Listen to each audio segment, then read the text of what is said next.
All right. Good afternoon, ladies and gentlemen. It is 6/6/2025.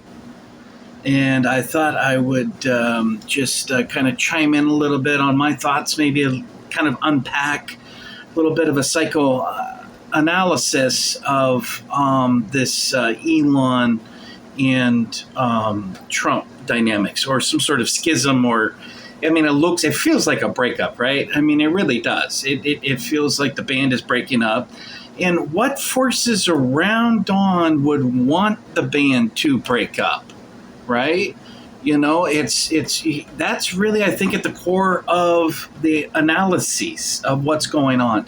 I want to start right in by placing blame where it is accurately directed and needs to be placed. Number one, Speaker Johnson. This schism and a whole bunch of other little schisms and fractures along the base is directly from how Speaker Johnson has been conducting himself. This slow play, locked in, kind of anti-democratic, almost kind of receded back into Nancy Pelosi tyranny and this type of dynamic. And not exactly, but it feels that way. Now, he may have some sort of a deal there with Donnie. I'm sure there's been some discussions and framing, but I don't know about a big picture deal. It feels that way. Other than that, I don't know what the hell else is going on there.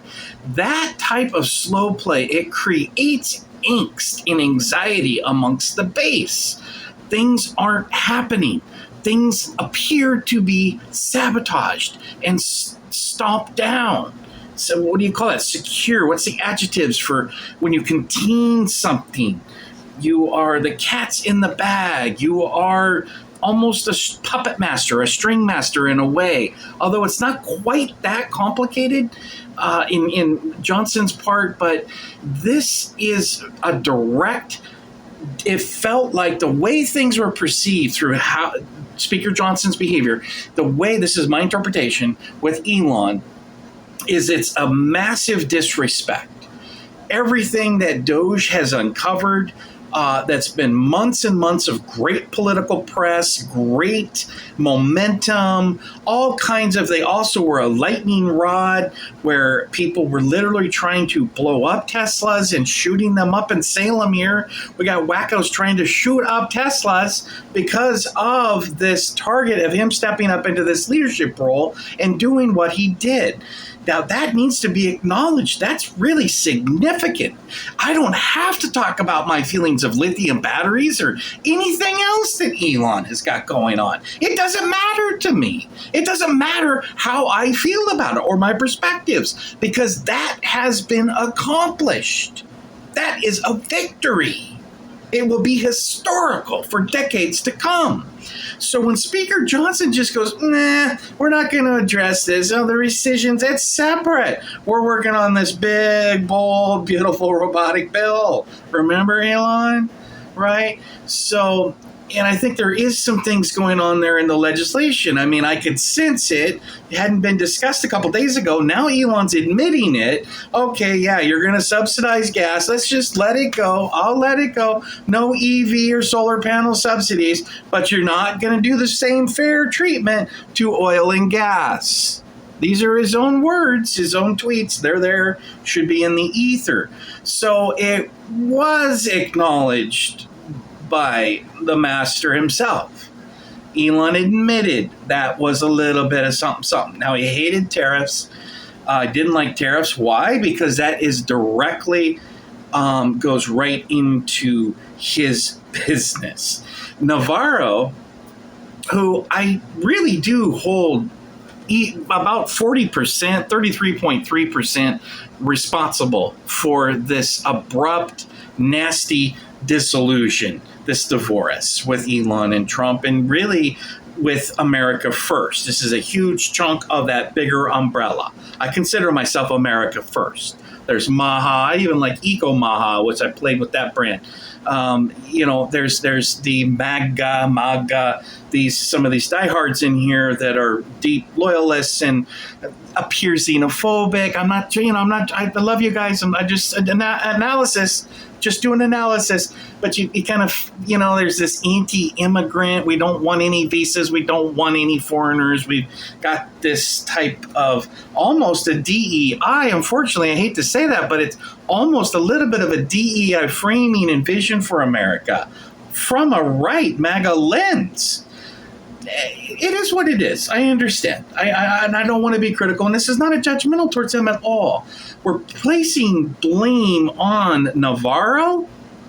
Navarro was right there and said, Elon's not a car manufacturer. Elon is an assembler. He assembles cars here. Something like this. And what a pussy dirtbag, rotten thing to even say.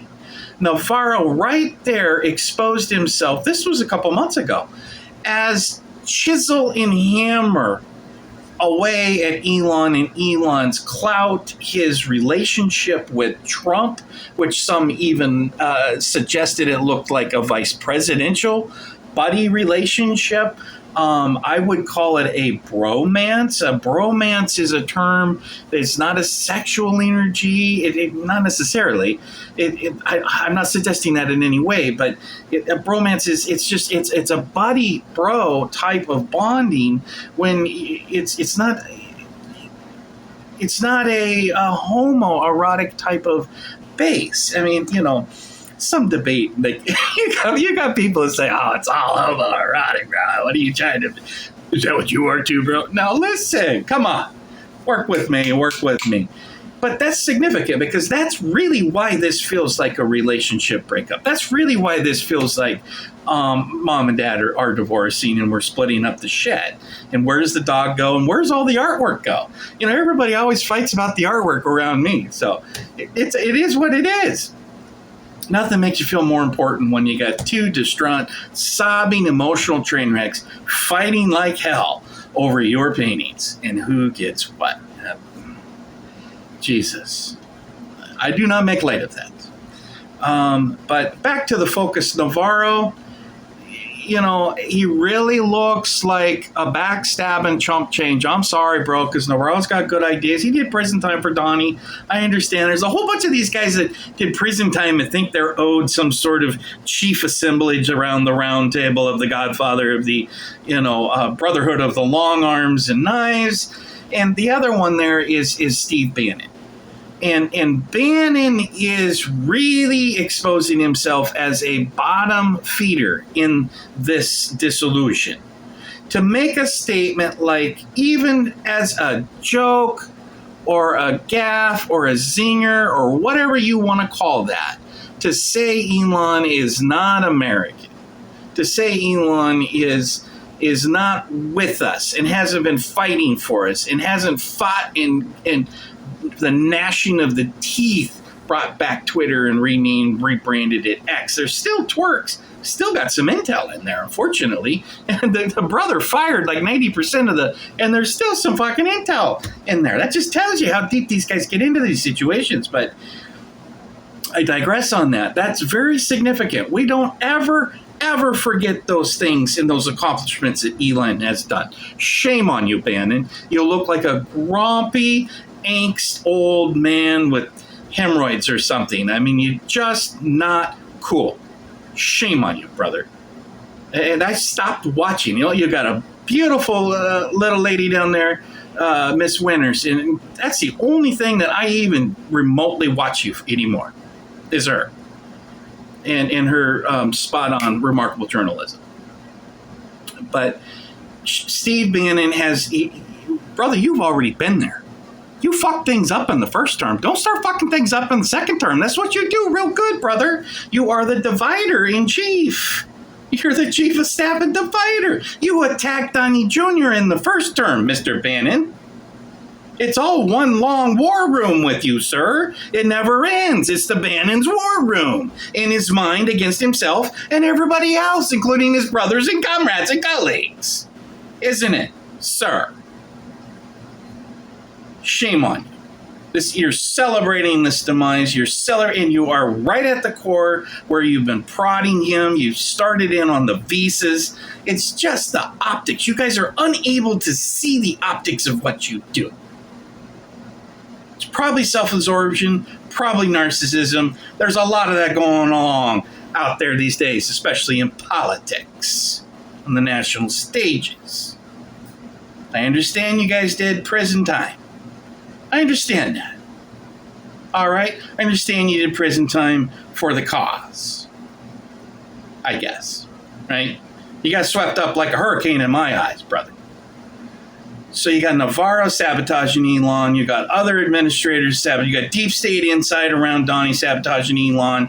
You got all these people jealous, seething, and percolating with envy that Elon could be this outsider with his own goofy the tackle box of medications. He could be so close to the president's ear and even steering policy, as here you are, the big wealthy brains and connected to deep state. You're being ignored and lost control of the president. Right? Did I hit somewhere close to what the reality of the situation is? Probably so. I'm rarely wrong. Sometimes I am. I'm rarely wrong. 11 minutes in. So the bottom line is that Elon appears to have an emotional break. And that's good. That's healthy. It's healthy for Elon. It's healthy for all of us. It's healthy for all men. There shouldn't be a stigma or a schism of men expressing themselves emotionally. They're not supposed to be all corked up. That's what creates problems and kills men every day. If it's not the stress, it's actually the psychological corking up. This is what is plaguing our veterans as they return back from holy hell with no help, no housing, no counseling, no therapy. Just not even a pat on the back. Just kick to the curb in a tent under the bridges. Give you a free tarp. And we got fentanyl. You got free fentanyl pipes here in Multnomah County. Woo! And the dope's so cheap, it's almost free, brother. We got your tent right here. Good luck. That's the crisis counseling we're giving our veterans here in Multnomah County. How much is that costing us? Hundreds of millions of dollars. Hundreds and hundreds of millions of dollars. We're approaching $1 billion for free pipes, free tents to the veterans, instead of housing and counseling in Multnomah County. Shame on the entire operation there. You're all fired. Clean out your desk. Get the fuck out of the building. Thank you. We removed your department completely. That's exactly the kind of thing that Elon was doing and inspired at Oregon Doge now. That kind of deep inspiration is far greater than Steve Bannon could ever fantasize about doing. Ever. Never did it, bro. Never did it. No matter how long you let your hair go without your combing it, starting to look like Grizzly Adams or some sort of bum there chasing the dragon. Get your hair combed out real good, bro. You're never going to ever inspire what Elon has done in 4 months doing civilian auditing of the internal government. You never done that, bro. No, Navarro, you never did that either, little guy. No, you talk real good on Meet the Press. Real good. Oh, you're slick talking real good guy. Oh, I know you did prison. I know you keep bringing that up. You got to remind us every day. I know you did prison time for him. I know, you did prison. So we got to get Elon back in the company picnic. I don't care if you like him. You don't need to like him. You need to show some respect. You show somebody respect who's done what Elon's done, that you've spent 40 years and couldn't do. Elon did in 4 months. It's time to shut your pie hole and suck it up. We're on the same team. It's Team Humanity and Team America. You got to change that attitude. Get rid of your little narcissist, little egocentristic narcissism. This is not the time for that. This is time for teamwork, team building, and it's time for America. We can't have Elon splintering up against America First. We adopted him in. We're not sending Elon back to foster care. Elon is ours. He's part of the family. You don't have to like him. A lot of us don't like you. And you're in the team. You're under America First. We don't like you. So you show Elon the same respect. We need a phone call with Donnie. I don't want any of the dipshits around him that are fucking shut up in that same phone call. Nobody. Not one of you. Sure, fuck Steve Bannon can sit right there in his bunker in his wardrobe by himself. Make a live stream, buddy. And then we get Elon and we get Donnie. And we put these guys on the call and we get this riff back together. Okay? Elon's having a breakdown. I don't blame him. He's had multiple assassinations on his life. He's under the most intense political pressure he's ever been or seen in his entire life. He's gone up into these high peaks, mountaintops of populism and power, which is intoxicating in itself. And all of that has now been withdrawn, and it's a shock. You have all that power and influence, and it's a shock. There's no drug to substitute that feeling. Point blank. He's lost the feeling. He's lost that magic. Politics is like that. It's really intoxicating. It's really unhealthy. But he's got all kinds of stuff going on. I've been following Elon. He's got baby mama drama, which is they're just some of these ladies are just awful. Just awful. The last one has got to be some of the worst. Leaking stuff about him trying to take care of his depression. He's got pre-existing conditions.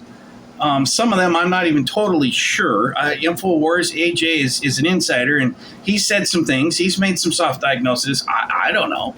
I do tend to believe it. And if he does have the high IQ Asperger's type of stuff, so he's got, then that would be a pre-existing condition. That would be altered DNA. That would be a genetic gene issues, which is actually quite common, unfortunately. I've got a couple of friends with Asperger's. They handle it in different ways, but I recognize the obsessive type of fixations, and you just give it all until you collapse. And so we don't, when we go out bitter like this, it happens in relationships sometimes, unfortunately. I try to have just a real hug moment, and we accept that we're going, and it doesn't have to be nasty. It only gets nasty when the other party kicks back, and then there's a retaliation, and now look at it in nuclear war and the Slavic Civil War with Russia and Putin, which we're now all on edge waiting for a nuclear incoming, some sort of ballistic attack, retaliation from sabotaging of nuclear warplanes. So we're on the brink of World War IV. That's what I call it. 3 already happened. And here we have this civil war, which the timing just seems to be quite remarkable to me. But it is what it is. And there isn't much we can do about that timing. I'm actually very empathetic. I understand that Elon is having an episode, and it's understandable. Quite frankly, it's understandable. Even Trump having some private emotional things at this time, knowing what he knows, knowing that we're on the brink, knowing that incoming ballistic missiles are going to be change Ukraine forever, if not the entire world forever. The entire European Union, that's for sure. It may not just be Ukraine. Russia's got a problem with the UK. That's Britain. You're now a target, dipshits. So it's bad. It's really bad. I mean, I could see it. I was having dreams that I'm still, we're not totally in what could happen. So let's not manifest it, and let's try to be more diplomatic. But this is not the time to attack Elon and talk about deporting our brother. It's not the time to be attacking even his Tesla, which I'm the biggest critic of lithium batteries. But it doesn't matter, because that's his thing. He's played his role. He's upset about the subsidies being cut. I don't blame him. It appears that that's 50% profit that will be lost from the profits. because that was baked into the subsidies were baked into the profits, not potential revenue. That's what I just heard. Some sort of a business video. So, and I thought, well, that makes sense. That's why it's such a big deal. It's not just a subsidy, which it's like $10,000 a Tesla. It's a huge check that's been subsidized. And not just Tesla, all the EVs, which it needs to stop. I'm sorry. It needs to stop. And Elon's kind of going back and forth. Yeah, all subsidies need to stop. We need all the oil and gas subsidies to stop. Donnie needs the price of that gas to get down to $1.99. That's politically what he did before. That's what he's promised or implied that could happen. That's what wins midterms. That's what makes legacies. When you get that down, the working America begins to thrive. The working poor America. These are people with jobs. People don't understand that. Especially with these Rand Pauls and these millionaires in Congress, they're framing when they get in front of the cameras. They don't understand that people are working not just one job, two jobs, and they're still poor. All of the money is going to rent or a mortgage. They are working poor Americans. Huge numbers. Those people are the ones, when they lose whatever little schism goes in, they've got no revenue, they've got no savings. Those are the ones that are now went from 6,000 last year to now they're talking about possibly 15,000 people, which I think a whole bunch of them are being sent from all over the states. We know Colorado's doing that. We know there's a return home grant program that's putting houseless on buses back to Oregon or other places they want to send them out from California. We already know that. It's been admitted. It's not a conspiracy. It's no longer a conspiracy. Or it is a conspiracy, but it's been proven true. Return home. Look into it. They're all doing it. So I digress. It's gone too long. 21 minutes. So I think I did the best of my little armchair analysis of Elon. Yes, there's something going on. We don't need to. It's okay. People have emotions. People have pre-existing conditions. Some people have autism. There's varying degrees of it. There's all kinds of different issues that people have. We need a little bit more compassion and understanding and flexibility. We need flexibility, Sir Elon, from you on this bill negotiations. The last 15 years of presidents that you have supported, Obama in particular, put 10 to 12 trillion dollars on the deficit in his 8 years. Trillion, sir. Those were your people. More than half of this $35 trillion deficit came from your Democrats before you left them. So show a little bit more flexibility. You made mistakes. I understand that. I'm not trying to punish you for making those mistakes. A lot of people supported Obama in the beginning. He had a bunch of independents on the first term. But the point is that show a little flexibility in what we're trying to do now with the midterms in focus. Okay, people are hurting. America is hurting. The working poor Americans are hurting. That's why the family tax credits going up that's in this bill. And I think they ought to start sending the checks out again to the low income. That helps. That $200 is diapers to a family that's paid rent and the rest of the money is still yet to be seen. This is reality check for 30, 40 million Americans. People forget about these people. I don't forget about these people. These are my people. These are our people. These are Americans, and that's what America First is designed to help. That's why it's in the bill. See? There's things in there that help working poor and above. Middle class is right in there too. One could argue middle class is working poor too. You could argue. Not quite poor, but they're not living the fast and the high life yet. All right, so Elon, group hug, Elon, Donnie, phone call, get this back together. We don't have to even be a band and go back on tour. We're friends. And we're going to be friends. That's not going to change. We're not going to let these douches like Steve Bannon trying to deport and all this shit. Fuck you guys. Fuck that little small, tiny little base of MAGA down over here in the corner. Isolation, xenophobic, isolationist. Love you guys. Love you guys. I do love some of you. Maha are actually independents and Democrats. Bobby brought in Democrats. You guys are forgetting this America First umbrella is a big motherfucker. Big mofo. Okay? Big mofo. It ain't some small little isolated group that wants to fight all the bases and deport everybody and build a big gate.